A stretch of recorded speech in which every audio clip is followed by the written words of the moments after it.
నమస్కారం. సిరి ఎంటర్టైన్మెంట్ ఛానల్కి స్వాగతం. నా పేరు రోజా కుంపెల్ల. ఇప్పుడు నేను చెప్పబోయే స్టోరీ యోగాభిసారిక పరిణయం ఎపిసోడ్ 42. స్టోరీలోకి వెళ్ళే ముందు చిన్న రిక్వెస్ట్, ఈ స్టోరీ మీకు నచ్చితే తప్పకుండా లైక్ చేయండి, షేర్ చేయండి, సబ్స్క్రైబ్ చేసి నన్ను ఎంకరేజ్ చేయండి. ఇంకా ఆలస్యం చేయకుండా స్టోరీలోకి వెళ్ళిపోదాం. అభి చేతుల్లో నుంచి డైరీ లాక్కొని చదవడం స్టార్ట్ చేశాడు మహిదర్. చదువుతున్న కొద్దీ అతని ఫేస్లో ఉన్న కోపం కొంచెం కొంచెం తగ్గిపోతోంది. నాకేం తక్కువ? అందం లేదా? చదువు లేదా? నేను వాడి చుట్టూ తిరుగుతున్నా అసలు వాడది గమనించడు ఎందుకని? నా కళ్ళ ముందే వేరొకరితో క్లోజ్గా ఉంటుంటే చూసి తట్టుకోవడం నా వల్ల కావట్లేదు. నేను మహి కోసం ఇంతలాగా ఏడుస్తుంటే మహి ఏమో వేరే వాళ్లతో టైం స్పెండ్ చేయడానికి ఇంట్రెస్ట్ చూపిస్తున్నాడు. నాకు తెలుసు మహి కరెక్ట్ పర్సన్ కాదు, కానీ అతని మీద నా ప్రేమ నిజమైనది. ప్రతి క్షణం వాడి ఆలోచనలతో నాకు పిచ్చెక్కిపోతోంది. నేను ఎందుకు ఇంతలాగా మహిని ఇష్టపడుతున్నాను? మహి అంటే కాలేజీలో అందరూ భయపడతారు. లేని బ్యాడ్ హ్యాబిట్ లేదు. స్మోక్ చేస్తాడు, డ్రింక్ చేస్తాడు, అమ్మాయిలని హెరాస్ చేస్తాడు. అయినా నాకెందుకు వాడంటే ఇష్టం? పైగా నా వైపు ఒక్కసారి కూడా కన్నెత్తి చూడలేదు. నేనెందుకు ఇంతలాగా వాడి కోసం తప్పిస్తున్నాను? నాకు తెలియకుండానే నా మనసులో మహికి స్థానం ఇచ్చేశాను. ఇంకొకరిని ఆ ప్లేస్లో యాక్సెప్ట్ చేయలేను. ఈ విషయం అమ్మ వాళ్ళకి తెలియక నాకు రకరకాల పెళ్లి సంబంధాలు చూస్తున్నారు. మహి ప్లేస్లో ఇంకొకరిని ఊహించుకోవాలి అంటే నా గుండె ఆగిపోవాలి. గెలిచినప్పుడు జ్ఞాపకాలు మిగులుతాయి, ఓడినప్పుడు అనుభవాలు మిగులుతాయి. కానీ గెలుస్తామో ఓడతామో తెలియని ప్రేమలో మాత్రం కన్నీళ్ళే మిగులుతాయేమో. నా ఊపిరి ఉన్నంతకాలం నేను నిన్ను ప్రేమిస్తూనే ఉంటాను మహి. ఎందుకు అని ఎవరైనా ప్రశ్నిస్తే సమాధానం చెప్పలేను. ఎందుకంటే నాకే తెలియదు కాబట్టి. నువ్వంటే నాకు ఇష్టం, అంతే. ప్రేమ ఎప్పుడు ఎవరి మీద పుడుతుందో ఎవరూ చెప్పలేరు కదా. ఒక్కసారి మనసిచ్చి చూడు మహి. పై అందాలను చూసి అమ్మాయిల చుట్టూ తిరుగుతూ నిజమైన ప్రేమని వదులుకుంటున్నావు. నా మనసు నీకోసం ఎంతగానో పరితపిస్తోంది. ఈ మాటలు పెదవులపై నుంచి రావట్లేదు, గుండెల లోతుల్లో నుంచి వస్తున్నాయి. నీ నుంచి నేను ఏమీ కోరుకోవట్లేదు. నీ నీడగా నా జీవితాన్ని సాగించాలని అనుకుంటున్నాను. నా ప్రేమ నీకు ఎప్పటికి తెలుస్తుందో, నీ శ్వాసలో శ్వాసగా కలిసిపోవాలన్న ఆశ ఎప్పటికి నెరవేరుతుందో. వెంటపడి వేధిస్తే వచ్చేది ప్రేమ కాదు. కంటి చూపుతో కబురు పంపినా కావాల్సిన వాడి కోసం పరితపించేదే ప్రేమ. నేనంటే ఎంత ఇష్టం అని నువ్వు అడిగితే నేను చెప్పలేకపోవచ్చు, కానీ ఒక్కటి మాత్రం చెప్తాను. నా ప్రాణం ఉన్నంత వరకు నా గుండె నీకోసమే కొట్టుకుంటుంది. నీలో ఊపిరి ఉన్నంత వరకు నా మనసు నిన్నే తలుస్తుంది. ఇలాంటి ప్రేమ మాటలు చెప్పలేనన్ని రాసుకుంది వైవిధ్య ఆ డైరీలో. అదంతా చదువుతూ మహిదర్కి ఏమీ అర్థం కావట్లేదు. ఈ డైరీ ఎవరు రాశారు? అభి వైపు సీరియస్గా చూస్తూ అడిగాడు. మా అక్క వైవిధ్య. ఎవరు? విజ్జీనా? హా, అవును, అదే రాసింది. ప్రతి పేజీలోనూ తన ప్రేమ గురించి, వాళ్ళ మీట్ అయిన ప్రతి సిచ్యువేషన్ గురించి. మహి ఈరోజు నాతో నవ్వుతూ మాట్లాడుతున్నాడు. ఈరోజు మహి జీన్స్ టీషర్ట్ వేసుకుని చాలా హ్యాండ్సమ్గా ఉన్నాడు. అసలు చూస్తూనే ఉండిపోవాలని అనిపించింది నాకు. ఈరోజు మహితో నేను కంబైన్డ్ స్టడీస్ చేశాను. చాలా రోజుల తర్వాత మహి నా పక్కనే కూర్చుని లంచ్ తిన్నాడు. మేమిద్దరం క్యారియర్ షేర్ చేసుకున్నాము. ఇలా మహిదర్ని వైవిధ్య కలిసిన ప్రతి సిచ్యువేషన్స్ గురించి వైవిధ్య చాలా నీట్గా అందమైన అక్షరాలతో తన జ్ఞాపకాలను ఆ డైరీలో రాసుకుంది. అవన్నీ చదువుతుంటే మహిలో ఉన్న కోపం మొత్తం పోయి ప్రశాంతంగా ప్రతి పేజీని అబ్జర్వ్ చేస్తున్నాడు. కొన్ని పేజీలు తిప్పాక మహిదర్ ఫోటో కూడా ఆ డైరీలో ఉండడం చూసి చాలా ఆశ్చర్యపోయాడు. నా ఫోటో ఏంటి? అభి వైపు చూస్తూ అడిగాడు. నాకేం తెలీదు, మా అక్క నీ ఫోటో పెట్టుకుంది. సరే, నువ్వు దిగు. ఏంటి ఇక్కడే దింపేస్తావా? దిగమని చెప్తున్నాను కదా, దిగు అరిచినట్టే అన్నాడు మహిధర్. కొంచెం భయంగా మహిధర్ వైపు చూస్తూ ఓకే అంటూ వ్యాన్ దిగింది అభి. మహిధర్ వ్యాన్ మూవ్ చేస్తుంటే 1 మినిట్ అంటూ మహిధర్ని ఆపుతూ డైరీ ఇవ్వమని అడిగింది అభి. ఇది నీది కాదు కదా, నీకు ఇవ్వాల్సిన అవసరం లేదు. ఆ డైరీ తీసుకువెళ్ళకపోతే మా అక్క చంపేస్తుంది.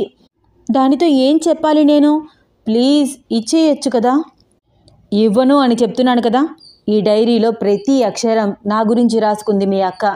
తనకి ఈ డైరీ కావాలంటే నా దగ్గరికి వచ్చి తీసుకువెళ్ళమని చెప్పు అంటూ వ్యాన్ ముందుకి డ్రైవ్ చేశాడు. వీడికి ఏమైనా పిచ్చా? ఆ డైరీ నేను ఇంకా పూర్తిగా చదవనే లేదు, తీసుకువెళ్ళిపోయాడు అనుకుంటూ అలాగే చూస్తోంది అభి. అప్పుడే అక్కడికి స్పీడ్గా వచ్చిన యోగేష్ అభి తల మీద ఒక్కటి కొట్టాడు. ఏయ్ మెంటల్, ఎందుకే వాడిని రెచ్చగొడుతున్నావు? దిగమన్నప్పుడు దిగి సైలెంట్గా ఉండకుండా ఇక్కడ దింపేశావేంటి అని క్వశ్చన్ చేస్తున్నావు? అంటే యోగి ఇక్కడెవరూ లేరు కదా, మళ్ళీ నేను ఇంటికి ఎలా వెళ్తాను అని. నీ మొహం, వెనకే నేనొకడిని ఉన్నాను కదా, కొంచెం ఆలోచించవే. వాడు నార్మల్ పర్సన్ కాదు, వాడిలో ఉండే రాక్షసుడిని రెచ్చగొడితే మనకే ప్రమాదం. సరే, ఈసారి నుంచి జాగ్రత్తగా ఉంటాను, కానీ వాడు మా అక్క డైరీ తీసుకుపోయాడు, ఇప్పుడెలా? తీసుకువెళ్తే తీసుకువెళ్ళని, మీ అక్క గురించి క్లియర్గా తెలుసుకుంటాడు. తను చాలా డెప్త్గా వాడి మీద ఎంత ప్రేమ ఉందో అంత ప్రేమగా ఆ డైరీ రాసుకుంది. నువ్వు చదువుతుంటే నాకే హార్ట్లో ఏదో తెలియని ఫీలింగ్. వాడు కూడా మనిషే కదా, కనెక్ట్ అవుతాడేమో మీ అక్క ప్రేమకి. అయితే బాగుండు, ఆ తర్వాత మనం కూడా పెళ్లి చేసుకోవచ్చు అని చిరునవ్వు నవ్వుతూ యోగేష్ బైక్ ఎక్కింది అభి. ఇప్పుడు ఎక్కడికి వెళ్దాము? అదేంటి యోగి, మీ ఇంటికి వెళ్దామన్నావు కదా. మీ అక్క డైరీ చదివే పని లేదు, మా ఇంటికి వెళ్ళి ఏం చేస్తాము? సినిమాకి వెళ్దామా? బాబోయ్, సినిమానా? 3 hours టైం స్పెండ్ చేయాలి. అప్పుడు అమ్మకి ఏమని చెప్పను? ఎక్స్ట్రా క్లాస్ ఉందని, కంప్లీట్ అవ్వగానే వచ్చేస్తానని చెప్పి వచ్చాను. మరి ఎక్కడికి వెళ్దాం అభి? ఎక్కడికి వద్దు, అలా లాంగ్ డ్రైవ్ తీసుకుని వెళ్ళు. నేను నిన్ను ఇలా హగ్ చేసుకుని కూర్చుంటాను, ఇదే బాగుంది అంటూ యోగేష్కి మరింత దగ్గరగా జరిగి గట్టిగా హగ్ చేసుకుని కూర్చుంది అభి. ఒసేయ్, మరీ అంత టైట్గా హగ్ చేసుకోకే, నాలో ఏవేవో ఫీలింగ్స్ వచ్చేస్తున్నాయి. అవునా? ఎలాంటి ఫీలింగ్స్ వచ్చేస్తున్నాయి చెప్పు? నాకు కూడా నీ నడుము చుట్టూ చేతులు వేసి గట్టిగా హగ్ చేసుకోవాలని ఉంది. అంతేనా? హగ్ మాత్రమే చేసుకుంటావా? హగ్ చేసుకున్నాక కిస్ కూడా చేస్తాను కదా. కిస్ మాత్రం చేసి ఊరుకుంటావా?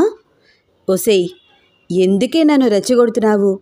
మనం అంతకు మించి ముందుకు వెళ్ళాలి అంటే మీ అక్క పెళ్ళి జరగాలి.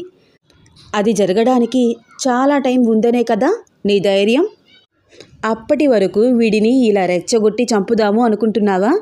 చిరుకోపంగా సైడ్ మిర్రర్లో నుంచి అభి వైపు చూస్తూ అన్నాడు యోగి. యోగి చూపులను అబ్జర్వ్ చేస్తూ కిలకిలా నవ్వుతూ. అవును యోగి, నాకొకటి అర్థం కావట్లేదు. నీకు నాకు ఇష్టమై మనం కమిట్ అయితే ఎవరు ఆపగలరు? ఆ శాపం ఎలా వర్కౌట్ అవుతుంది? అయోమయంగా చూస్తూ అడిగింది అభి. అభి, మన గత జన్మలలో మనోరంజిత వల్లి విపరీతమైన మనస్తాపంతో ప్రాణత్యాగానికి సిద్ధపడి పెట్టిన శాపవాక్కు తప్పక సిద్ధిస్తుంది. వాళ్ళిద్దరి కలయిక జరగకుండా మనమిద్దరం పెళ్లి చేసుకున్నా కూడా దాంపత్య జీవితాన్ని ఆరంభించలేము. ఒకవేళ రొమాన్స్ చేద్దామని ట్రై చేసినా నీకు కానీ నాకు కానీ ఏదైనా జరగచ్చు. అంటే ఏంటి? హెల్త్ పరంగా ఏమైనా డిస్టర్బెన్స్ వస్తాయా? రావచ్చు. మనకే రావాలని ఏమీ లేదు. మనం దగ్గరయ్యే ప్రతి సిచ్యువేషన్లో ఎవరో ఒకరికి ఏదో ఒకటి అవ్వచ్చు. బాబోయ్, అలా అయితే ఎలా? అసలు మన లైఫ్లో రొమాన్సే ఉండదా? అమ్మో, ఉండకుండా ఉంటే ఎలా? తప్పకుండా ఉండాలి. నేనైతే చాలా వెయిట్ చేస్తున్నాను. అందుకనే కదా మీ అక్కకి పెళ్లి చేయాలని చాలా ఆలోచిస్తున్నాను. మీ అక్క పెళ్ళి అయిన నెక్స్ట్ మినిట్ మన రొమాన్స్ స్టార్ట్ చేయొచ్చు. యోగేష్ అంత రొమాంటిక్గా మాట్లాడుతుంటే అభి బుగ్గలు ఎర్రగా అయిపోతున్నాయి. సిగ్గుపడుతూ యోగేష్ వీపులో తల దాచేసుకుంటోంది. అభి, సరిగ్గా కూర్చో, ఏం చేస్తున్నావే, నాకు కితకితలు వస్తున్నాయి అంటున్నాడు యోగి నవ్వుతూ. కాసేపటి తర్వాత, యోగి, మా అక్క రాసిన డైరీ వాడు చదువుతున్నాడు కదా, కొంచెమైనా ఫీలింగ్ కలుగుతుందా వాడికి? ఆల్రెడీ కలిగింది, అందుకే కదా మీ అక్కని నా దగ్గరికి రమ్మను, ఈ డైరీ కావాలంటే అంటూ నీకు హింట్ ఇచ్చాడు. బాబోయ్, నేను ఈ డైరీ తీసుకువెళ్ళి వాడికి ఇచ్చాను అని అక్కకు తెలిస్తే నన్ను చంపేస్తుంది. కంగారు పడికే, వాడి నుంచి ఈవినింగ్ లోపు నీకు కాల్ వస్తుంది చూడు, అప్పుడు నువ్వు షరత్ పెట్టు, ఆ డైరీ గురించి అస్సలు మాట్లాడకూడదని, అప్పుడే మా అక్కతో కలిసేలాగా ప్లాన్ చేస్తాను అని చెప్పు. కానీ వాడు కాల్ చేస్తాడని ఏంటి గ్యారంటీ? చెయ్యకపోతే? ఖచ్చితంగా చేస్తాడు అభి. ఒక అమ్మాయి మన కోసం అంతలాగా పడి చచ్చిపోతుంది అంటే కన్విన్స్ అవ్వని అబ్బాయి అంటూ ఉండడు. నేనంటే తనకి నిజంగా అంత ప్రేమ అని ఖచ్చితంగా ఆ అమ్మాయి గురించి అట్లీస్ట్ ఒక 5 సెకండ్స్ అయినా ఆలోచిస్తాడు కదా. అందులోనూ మీ అక్క రాసిన డైరీ మామూలుగా లేదు, అమర ప్రేమికురాలులాగా ఏదేదో రాసేసింది. వాడికి ఈ పాటికి ఊహలు ఆలోచనలు స్టార్ట్ అయి ఉంటాయి. మీ అక్క గురించి ఇప్పటికే వాడు ఆలోచిస్తూ ఉంటాడు అన్నాడు యోగి. నువ్వు చెప్తుంటే నాకు కూడా హ్యాపీగా అనిపిస్తుంది. నిజంగా వాడి నుంచి కాలు వస్తే బాగుండు. వస్తుంది, కానీ నువ్వు జాగ్రత్తగా డీల్ చేయాలి. తేడా వస్తే మళ్ళీ తిరిగి నిన్నే తగులుకుంటాడు. Be careful. ఓయ్, నువ్వు నన్ను ఇలా భయపెట్టకు. ఒక పని చేద్దాం, ఈవినింగ్ వరకు నువ్వు నాతోనే ఉండు యోగి. వాడి నుంచి కాల్ వస్తే ఎలా మాట్లాడాలో ఏంటో నువ్వు చెప్పొచ్చు కదా నాకు. సరే, నేను నీతోనే ఉంటాను, కానీ అంతసేపు నీతో ఉంటూ ఏమీ చేయకుండా ఉండాలి అంటే కొంచెం కష్టమేనే. ఆహా, అవునా? నాకు కూడా ఏదైనా చెయ్యాలని ఉంది, కానీ ఏం చేయగలను చెప్పు, నవ్వింది అభి. నీకు ఓకే అయితే ఏదైనా చెయ్యొచ్చు. గట్టిగా హగ్ చేసుకోవచ్చు, ఇంకా గట్టిగా కిస్ చేసుకోవచ్చు. ఇంకా వస్తున్న నవ్వుని కంట్రోల్ చేసుకుంటూ కనురెప్పలు ఎగరేసి లవ్ ఫీలింగ్తో ఉన్న యోగేష్ వైపు చూస్తూ అడిగింది అభి. ఇంకా అంతకు మించి ఏం చేస్తాం చెప్పు, ప్రస్తుతం ఇవి చేద్దాము. అలా వాళ్ళిద్దరూ చాలా చాలా రొమాంటిక్గా మాట్లాడుకుంటూ లాంగ్ డ్రైవ్ వెళ్తున్నారు. రొమాంటిక్గా మాట్లాడుకుంటూ గత జన్మ స్మృతులను గుర్తు చేసుకుంటున్నారు. అభి, నా కోసం నువ్వు శివంగిలాగా రెడీ అయ్యి ఒక్కసారి కనిపించవా? అంటే ఎలా రెడీ అవ్వాలి? గత జన్మలో నీ రూపం ఎలా ఉండేదో నీకు గుర్తులేదా? గుర్తుంది, నువ్వు చెప్తే వినాలని. సరే, చెప్తాను విను. చక్కగా పచ్చి పసుపు కొమ్ముని దంచి ఒళ్ళంతా రాసుకుని చక్కగా స్నానం చేసి రవిక ముడి వేసి ఏకపొర చీరతో పొందికగా చీర కట్టుకుని జుట్టంతా చక్కగా దువ్వి సిగముడి వేసి నుదుటిన చక్కగా తిలకం దిద్దుకుని పెరట్లో ఉన్న పువ్వులన్నీ కోసి మాల కట్టుకుని సిగలో పెట్టుకుని అరమోట్పు కళ్ళతో ఐమూలగా నా వైపు చూస్తూ ఎలా ఉన్నాను దొరా అని కళ్ళతో అడిగేదానివి, గుర్తుందా? అలా ఇప్పుడు నిన్ను చూడాలని అనిపిస్తోంది. యోగేష్ చెప్పిందంతా విని సిగ్గుతో అభి బుగ్గలు ఎర్రగా అయిపోతున్నాయి. నువ్వు చెప్తుంటే ఆ దృశ్యం ఇప్పుడే ఇక్కడే జరిగినంత బాగా గుర్తొస్తోంది కదా. ఒక్కసారి నాకు నిన్ను అలా చూడాలని ఉంది. సరే, నీకోసం అలా రెడీ అవుతాను, కానీ ఎక్కడ రెడీ అవ్వాలి? మీ ఇంట్లో మీ పేరెంట్స్ ఉంటారు, మా ఇంట్లో మా పేరెంట్స్ ఉంటారు. మనం అలా రెడీ అయితే చాలా ఆశ్చర్యంగా ఏమిటో అనుకుంటారు కదా. ఇప్పుడు కాదు అవి, మన ఫస్ట్ నైట్కి నువ్వు అలా నా దగ్గరికి రా. ఏయ్, సిగ్గులేదా నీకు? ఏం మాట్లాడుతున్నావు? తప్పేముందే, నా కోరిక అది, నీతో చెప్పక ఇంకెవరితో చెప్తాను? బాగుంది నీ కోరిక, అయినా అది నా చేతుల్లో ఉంటుందా ఏంటి? అమ్మ వాళ్ళు రెడీ చేసి నన్ను పంపిస్తారు. సర్లే, నువ్వు రూమ్లోకి వచ్చాక నా చేతులతో నేనే నిన్ను శివంగిలాగా రెడీ చేసుకుంటాను. నేనే దగ్గర ఉండి రవిక కడతాను, చీర కడతాను. చీ, నాకు సిగ్గేస్తోంది. నా దగ్గర సిగ్గెందుకే? అబ్బా, అసలు ఇలా ఎలా మాట్లాడుతున్నావు యోగి? టాపిక్ కాపురా బాబు. ఎందుకు ఆపాలి? నాకైతే పిచ్చగా రొమాంటిక్ ఫీలింగ్స్ వచ్చేస్తున్నాయి. ఎప్పుడెప్పుడు పెళ్లి చేసుకుందామా అని అనిపిస్తోంది. మనకు ఆల్రెడీ పెళ్ళైపోయింది. మా గూడెం వాసుల ఆనవాయితీ ప్రకారం, గుర్తులేదా? అయితే అడ్వాన్స్ అవుదామని ఇండైరెక్ట్గా చెప్తున్నావా? ఓయ్, నేనేమీ చెప్పట్లేదు. అయినా నువ్వు మరీ అంత డీప్గా మాట్లాడేస్తున్నావు. నీకస్సలు నా దగ్గర భయమే లేదు. ఇప్పుడంటే నేను డీప్గా మాట్లాడి ఉండొచ్చు, కానీ మన గతంలో నువ్వే నా దగ్గరికి వచ్చి అలా అడిగావు. గుర్తుందా? గుర్తుంది. ఎలా మర్చిపోతాను కదా. అప్పటి కాలానికి ఇప్పటి కాలానికి చాలా మార్పు వచ్చింది. టెక్నాలజీ పెరిగిపోయింది.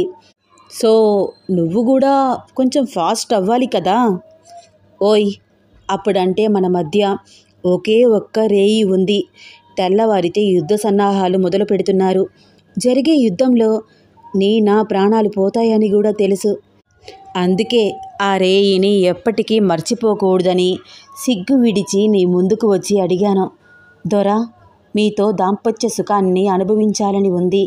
మీ ప్రేమ సాగరంలో మునిగి తేలాలని ఉంది అని. నాకు గుర్తుంది. నిజం చెప్పనా అభి? అప్పుడు నా మనసు, శరీరం కూడా నీ శరీర స్పర్శ కోసం ఎంతగానో తపించింది. కానీ ఒక ఆడపిల్లని అలాంటి కోరిక కోరడం, అది కూడా వివాహానికి మునుపు, సరైనది కాదు అని నన్ను నేను నిగ్రహించుకున్నాను. కానీ నువ్వే నా మనసుని చదివినట్టు నా దగ్గరికి వచ్చి అడిగితే చెప్పలేనంత సంతోషంగా అనిపించింది. ఇప్పుడు కూడా నాకు నిన్ను గట్టిగా కౌగిలించుకోవాలని, గాఢంగా ముద్దు పెట్టుకోవాలని అనిపిస్తోంది. నాకు కూడా యోగి. కానీ ఎలా, ఎక్కడా? సిగ్గుపడుతూ చాలా చిన్నగా అంది అభి. మా ఇంటికి వెళ్దాం అభి. ఇంకా ఈవినింగ్ అవ్వడానికి చాలా టైం ఉంది. మీ ఇంటికా? మీ ఇంటికి వెళ్ళి ఏం చేయాలి? కంబైన్డ్ స్టడీస్ అని అమ్మ వాళ్ళతో చెప్పి నిన్ను నా రూమ్లోకి తీసుకువెళ్తాను. మంచి టైం చూసుకుని గట్టిగా కిస్ చేస్తాను. అమ్మో, నాకు భయం. నేను రాను. ఆంటీ వాళ్ళు ఎవరైనా వస్తే చూస్తారు. ఏహే, ఏమీ రారు. ఏమీ కాదే, కొంచెం కోఆపరేట్ చేయి. నేను రాను యోగి. అలా ఇంట్లో కరెక్ట్ కాదు. ఒసేయ్, పోనీ ఓయో రూమ్కి వెళ్దామా? ఓయ్, ఏంటి నువ్వు ఇంత ఫాస్ట్గా ఉన్నావు? నేనెక్కడికి రాను. అదేంటే ఊరించి ముద్దు పెట్టను అంటున్నావు? ఇది కరెక్ట్ కాదు. పోనీ నైట్ నేనే మీ పిట్ట గోడ దూకి లోపలికి వస్తాను. నువ్వు గార్డెన్ ఏరియాకి వచ్చి ముద్దిస్తావా? అమ్మ బాబోయ్, అలా చెయ్యకు. నువ్వు అలా చేస్తే దొంగోడు అనుకుంటారు. మా వీధిలో నైట్ వాచ్మెన్ తిరుగుతూ ఉంటాడు. విజిల్ ఊది అందరినీ నిద్ర లేపేస్తాడు. ఏయ్, ఏంటి నువ్వు అన్నింటికి అన్నీ చెప్తావు?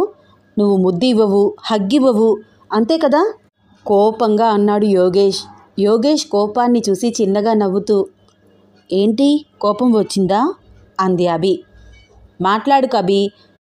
ఇట్లా ఆశ పెట్టి ఏడిపిస్తే ఆడపిల్లలు పుడతారు చూసుకో. నాకే పుడతారా ఏమిటి? నీకు కూడా పిల్లలే అవుతారు నవ్వింది అభి. ఏహే, మాట్లాడికే నాకు చిరాకు వస్తోంది. అదేంటి ముద్దు ఇవ్వను అని నేను అనలేదు కదా. సిచ్యువేషన్ కరెక్ట్గా సెట్ అవ్వట్లేదు. నేనేం చేయాలి? ఎవరైనా సరే ముద్దు పెట్టుకోవాలి అనుకుంటే సిచ్యువేషన్ క్రియేట్ చేసుకుంటారు. నీలాగా ఉన్న సిచ్యువేషన్ని రిజెక్ట్ చెయ్యరు అభి. యోగేష్ ఏమీ మాట్లాడట్లేదు. ఒక 15 మినిట్స్ తర్వాత, యోగి, పోనీ నేను ఒక ఐడియా చెప్తాను, నీకు ఇష్టమైతే అంటూ మాట్లాడడం ఆపేసింది. చెప్పవే. మాట్లాడుతూ ఆగిపోయావేమిటి? ఏమిటి ఆ ఐడియా? నువ్వు చాలా ఎగ్జైట్మెంట్గా ఉన్నావురా.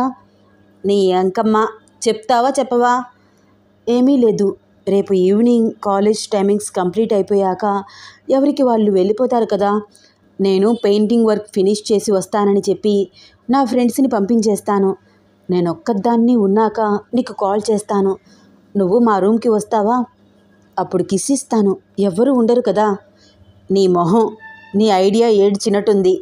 అదేదో సామెత ఉంది కదా, ఇంట్లో బావ చూస్తాడని బజారుకి వెళ్ళి చీర కట్టిందట. అలా ఉంటుందప్పుడు మనం చేసే పని. కాలేజీలో ప్రతి రూమ్లో సీసీటీవీ ఉంటుందే మెంటల్. ప్రిన్సిపల్, లెక్చరర్స్ అందరూ చూస్తారు. అమ్మో యోగి, నిజమే, నేను అస్సలు ఆలోచించలేదు. నోరు మూసుకుని నేను చెప్పినట్టు చెయ్యి. మా ఇంటికి వెళ్దాం. మా అమ్మ అయితే మనల్ని అస్సలు డిస్టర్బ్ కూడా చేయదు. ఒక్క ముద్దు కాదు, ఎన్ని ముద్దులైనా పెట్టుకోవచ్చు అంటూ అభి ఆన్సర్ గురించి వెయిట్ చేయకుండా ఇంటి వైపుకి డ్రైవ్ చేస్తున్నాడు యోగి. అభి, యోగి ఇద్దరూ కలిసి మాట్లాడుకుంటూ రావడం చూసి గౌరీ ఆశ్చర్యంగా చూస్తోంది. ఏంట్రా, ఇద్దరూ కలిసి ఎక్కడికి వెళ్ళి వస్తున్నారు? వాళ్ళకి ఎదురు వెళ్తూ అడిగింది. అభికి స్టడీస్లో ఏవో డౌట్స్ ఉన్నాయంటమ్మా, రమ్మన్నాను, క్లారిఫై చేద్దామని. హాయ్ ఆంటీ, నవ్వింది అభి. హాయ్ అభి, ఈరోజే జర్నీ కంప్లీట్ చేసుకుని వచ్చారు కదా, అలసటగా లేదా? కొంచెం రెస్ట్ తీసుకోవాల్సింది. 2 రోజులు ఆగి కాలేజ్కి వెళ్ళొచ్చు కదా. అంటే ఎన్ని రోజులు కాలేజ్కి వెళ్ళలేదు కదమ్మా, ఇప్పుడు కూడా రెస్ట్ తీసుకుంటే ఎలా? పెండింగ్ వర్క్ కంప్లీట్ చేయాలి కదా. అభి బదులు తానే ఆన్సర్ చెప్పేశాడు యోగి. సరే, మీకు ఏవైనా స్నాక్స్ చేసి మీ రూమ్కి తీసుకువస్తాను, మీరు వెళ్ళి చదువుకోండి అంది గౌరీ. గౌరీ మాటలు విని కొంచెం కంగారు పడుతూ, అమ్మా అవేమీ వద్దు, ఆల్రెడీ అభి తినే వచ్చింది అంటూ గౌరీ ఆన్సర్ గురించి వెయిట్ చేయకుండా అభి చెయ్యి పట్టుకుని తన రూమ్లోకి తీసుకువెళ్ళిపోయాడు యోగి. అదేంటి యోగి, ఆంటీ స్నాక్స్ తీసుకువస్తాను అంటే వద్దంటావు? నాకు ఆకలేస్తోందిరా. ఏయ్, వెళ్ళేటప్పుడు తిందువుగానే, మనం ఇక్కడికి వచ్చిన పని చూడు ముందు అంటూ అభి వైపు అడుగులు వేశాడు యోగి. యోగి, తలుపులు తీసి ఉన్నాయి, వెనక్కి వెనక్కి అడుగులు వేస్తూ సిగ్గుపడుతూ అంటోంది అభి. ఏమీ కాదు, మా అమ్మ ఇటువైపుకి రాదు, మా డాడీ ఇంట్లో లేరు, నీకేమీ భయం లేదు, మనకు ఎటువంటి డిస్టర్బెన్స్ ఉండదు అని రొమాంటిక్గా చూస్తూ అభికి మరింత దగ్గరగా వెళ్తున్నాడు యోగి. యోగి అంత దగ్గరగా వస్తుంటే వెనక్కి వెనక్కి అడుగులు వేస్తూ గోడ వచ్చేయడంతో అభి ఇంకా ఎటూ కదలలేక గోడకి ఆనుకుని గట్టిగా కళ్ళు మూసుకుంది. అభి నడుం చుట్టూ చేతులు వేసి ఒక్కసారిగా దగ్గరికి లాక్కుని గాఢంగా కౌగులించుకుని మెడ వంపుల్లో ముద్దులు పెడుతున్నాడు. యోగేష్ ఊపిరి స్పర్శకి ఒళ్ళంతా విద్యుత్ ప్రవహిస్తున్నట్టు అనిపిస్తోంది అభికి. ఏదో తెలియని గిలిగింత, అదొక రకమైన ఫీలింగ్. భయంతో గుండె 101 కొట్టుకుంటోంది. ఒరేయ్ వదులు అంటూ దూరంగా తోసేసి అక్కడి నుంచి 2 అడుగులు ముందుకు వేసి రూమ్ బయటికి వెళ్ళిపోవడానికి ట్రై చేస్తోంది అభి. వెళ్తున్న అభి చెయ్యి ఒడుపుగా పట్టుకున్నాడు యోగి. ఏంటే అలా పారిపోతున్నావు? ముద్దు పెట్టావు కదా యోగి. ఓయ్, అది నార్మల్ కిస్సే. నేను లిప్ కిస్ ఎక్స్పెక్ట్ చేస్తున్నానే, ఇవ్వకుండా వెళ్ళిపోతావా? అమ్మో, నాకు భయమేస్తుందిరా, ఆంటీ గమ్ముని వస్తే. పైగా తలుపు కూడా తీసి ఉంది. తలుపు వేస్తే డౌట్ వస్తుందే, మనం ఇప్పుడే రూమ్లోకి వచ్చాము. స్నాక్స్ నిజంగా తీసుకుని తను వచ్చినా ఒక 15 మినిట్స్ టైం పడుతుంది. అమ్మ వస్తుంటే తన పట్టీల శబ్దం నాకు వినిపిస్తుంది. నువ్వు భయపడకు, ప్లీజ్ కోఆపరేట్ చెయ్యవే అంటూ తన చెయ్యి పట్టుకుని దగ్గరకు లాక్కుని బుగ్గల మీద నుదుటి మీద ముద్దులు పెడుతూ చిన్నగా వణుకుతున్న పెదవుల వైపు చూస్తూ ముద్దు పెడదామని దగ్గరికి వెళ్ళేలోపే అభి ఫోన్ రింగ్ అవుతూ ఉండడంతో ఇద్దరూ ఒక్క నిమిషం కంగారు పడి ఒకరికొకరు కొంచెం దూరంగా జరిగి ఫోన్ వైపు చూశారు. అన్నౌన్ నెంబర్ నుంచి కాల్ వస్తూ ఉండడంతో ఇగ్నోర్ చేసి ఫోన్ పక్కన పెట్టేసింది అభి. ఎవరే ఫోన్? ఏమో తెలియదు యోగి. సరే రా, టైం వేస్ట్ చేయకు, ఒక్క ముద్దన్నా పెట్టుకోవాలని చాలా ఆశగా ఉంది అంటూ అభిని కిస్ చేయడానికి యోగి దగ్గరికి వస్తుంటే మళ్ళీ ఫోన్ రింగ్ అయ్యింది. 1 మినిట్ యోగి అంటూ ఫోన్ లిఫ్ట్ చేసింది అభి. హలో హలో అభి మాట్లాడుతున్నా అటువైపు నుంచి రెస్పాన్స్ లేదు. హలో, ఫోన్ చేసి మాట్లాడారేమిటి? నా మాట వినిపించట్లేదా? ఎవరైనా ఉన్నారా? హలో, ఉన్నారా లేరా? కాల్ కట్ చేయనా? కొంచెం చిరాకుగా అంది అభి. నేనే మాట్లాడుతున్నాను, మెయిల్ వాయిస్ వినిపించింది. నేనే అంటే ఎవరు? మహిని, మహిధర్ని. ఆ మాట వినగానే అదిరిపడింది అభి. యోగేష్ వైపు చూస్తూ వాడు ఫోన్ చేస్తున్నాడు అని సైగలు చేస్తోంది. ఫోన్ స్పీకర్లో పెట్టు అన్నట్లు యోగి అభికి అర్థమయ్యేటట్టు సైగ చేశాడు. ఏంటి, నా నెంబర్ నీకెలా తెలుసు? వణుకుతున్న కంఠంతో అంది అభి. ఇప్పుడది మ్యాటర్ కాదు, నాకు చిన్న ఫేవర్ చేసి పెట్టాలి నువ్వు. అతని వాయిస్లో రిక్వెస్ట్ వినిపించట్లేదు, ఆర్డర్ వినిపిస్తోంది. ఏం కావాలి నీకు? మీ అక్కతో నేను మాట్లాడాలి అర్జెంటుగా. మహి అలా అనడం విని అభి కళ్ళు, యోగేష్ కళ్ళు మెరుస్తున్నాయి. మహిదర్ చిన్నగా వైవిధ్యను ఇష్టపడడం స్టార్ట్ చేస్తే వాళ్ళ లైన్ క్లియర్ అవుతుందని హ్యాపీ ఫీల్ అవుతున్నారు. మాట్లాడాలా? ఎందుకు? మా అక్కతో ఏం మాట్లాడతావు? యోగేష్ ఇచ్చిన ఇన్స్ట్రక్షన్స్ ఫాలో అవుతూ మాట్లాడుతోంది అభి. అదంతా నీకు అనవసరం. నేను అర్జెంటుగా మీ అక్కతో మాట్లాడాలి. నువ్వేదైనా హెల్ప్ చేయగలవా? నువ్వు ఏం మాట్లాడాలని అనుకుంటున్నావో నాతో చెప్తేనే నేను హెల్ప్ చేస్తాను. మా అక్కతో నీకేం పని? ఏయ్, this is too much. You know, diary చదివావు కదా. మీ అక్క మనసు ఏమిటో నీకు తెలీదా? చదివాను. మా అక్క మనసు నాకు తెలుసు. అది మిమ్మల్ని ఎప్పటి నుంచో ఇష్టపడుతోంది. కానీ ఈరోజు మీరు మా అక్కని ఎందుకు కలవాలని అనుకుంటున్నారు? నాకు కొంచెం క్లారిటీ ఇస్తే కన్ఫ్యూజ్ క్లియర్ అయ్యి మీకు బాగా హెల్ప్ చేస్తాను కదా.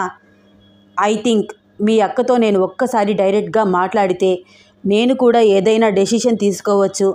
ఓకే, ఇంతకు మించి నీకు నేను ఏమీ చెప్పలేను. అయితే మీరు మా అక్క విషయంలో కన్ఫ్యూజ్ అవుతున్నారు. క్లారిటీ కోసం మా అక్కని కలవాలని అనుకుంటున్నారు, అంతేనా? ఎగ్జాక్ట్లీ. హెల్ప్ చేస్తావా చెయ్యవా? సీరియస్గా అడిగాడు మహిదర్. Why not? ఎందుకు చెయ్యను? తప్పకుండా చేస్తాను. కానీ అక్కని ఎక్కడికి తీసుకురావాలి? నువ్వే ప్లాన్ చేయి. ఏదన్నా మంచి ప్లేస్లో మేమిద్దరం మీట్ అయ్యేటట్టు నువ్వే ప్లాన్ చేసి మీ అక్కని అక్కడికి తీసుకువచ్చి నాకు చిన్న ఇన్ఫర్మేషన్ ఇవ్వు. ఓకే, ప్లాన్ చేసి మీకు నేను మెసేజ్ చేస్తాను. ఓకే, నీ మెసేజ్ కోసం వెయిట్ చేస్తూ ఉంటాను అని వెంటనే కాల్ కట్ చేశాడు మహిదర్. మహిదర్ మాటలు విని నమ్మలేక ఎగిరి గంతులు వేస్తోంది అభి. ఓ మై గాడ్, వాడేంటి ఇంత త్వరగా రెస్పాండ్ అయ్యాడు? ఎప్పుడో ఈవినింగ్ వాడి నుంచి కాల్ వస్తుంది అనుకుంటే ఇప్పుడే కాల్ చేసి మీ అక్కని కలవాలి అంటున్నాడు. నేను అస్సలు ఎక్స్పెక్ట్ చేయలేదు. ఎగిరి గంతులు వేస్తున్న అభిని చూసి యోగేష్ నవ్వుతూ, ఏయ్, గట్టిగా అరవకే, మా అమ్మ నీ అరుపులకి లోపలికి వస్తుంది అంటూ ఎగురుతున్న అభిని దగ్గరికి లాక్కుని గట్టిగా కౌగిలించుకున్నాడు. అప్పుడే డోర్ చప్పుడు కావడంతో అభిని వదిలేసి 2 అడుగులు వెనక్కి వేశాడు యోగి. గౌరీ వేడివేడిగా చేసిన ఆనియన్ పకోడీ విత్ ఇలాచీ టీతో ఆ గదిలోకి వచ్చింది. ఇవి తింటూ చదువుకోండి అంటూ రూమ్ అంతా ఒక్కసారి క్లియర్గా చూసింది. ఎక్కడా బుక్స్ కనిపించట్లేదు. ఏంట్రా, ఏం చేస్తున్నారు రూమ్లో? చదువుకోవాలి అన్నారు. రూమ్లోకి వచ్చి 15 మినిట్స్ అవుతుంది అడిగింది గౌరీ ఇద్దరి వైపు కొంచెం డౌట్గా చూస్తూ. ఈ స్టోరీలో నెక్స్ట్ టైం అవుతుందో తెలుసుకోవాలని ఉందా? అయితే వచ్చే ఎపిసోడ్ కోసం వెయిట్ చేస్తూ ఉండండి. ఈ స్టోరీ మీకు నచ్చితే తప్పకుండా లైక్ చేయండి, షేర్ చేయండి, సబ్స్క్రైబ్ చేసి నన్ను ఎంకరేజ్ చేయండి. ధన్యవాదాలు.